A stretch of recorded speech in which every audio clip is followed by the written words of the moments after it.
Kui te ei tea, kas Xcent maakler on usaldusväärne, siis olete jõudnud õigesse kohta. Selles videos räägin teile sellest, kas selle maakleri juures on turvaline investeerida ja mida peaksite enne demokonto avamist silmas pidama. Läheme asja juurde.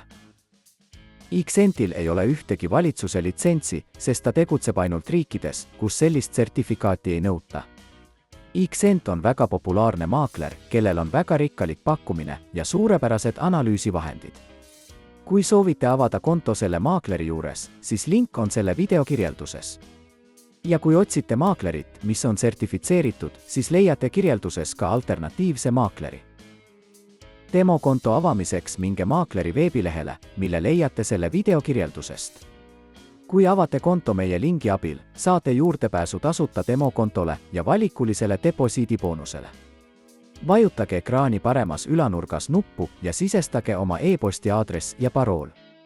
Seejärel kinnitage oma registreerimine ja olete valmis. Mõne aja pärast viiakse teid kauplemisplatvormile, kus saate testida oma strateegiaid ilma igasuguse riskita. Siit leiate kaubanduse konfiguraatori, mis võimaldab teil muuta aegumistähtaega, investeeringu suurust ja investeeringu suunda. Kui arvate, et hind tõuseb lähitulevikus, siis vajutage rohelist nuppu. Ja kui arvate, et hind langeb, siis vajutage punast nuppu.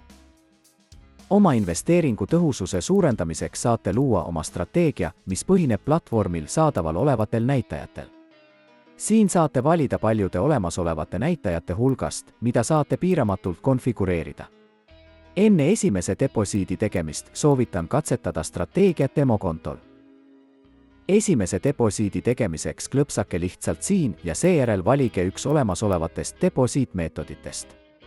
Saate teha sissemakseid veebipõhiste rahakottide, krüptovaluutade ja krediitkaartide abil.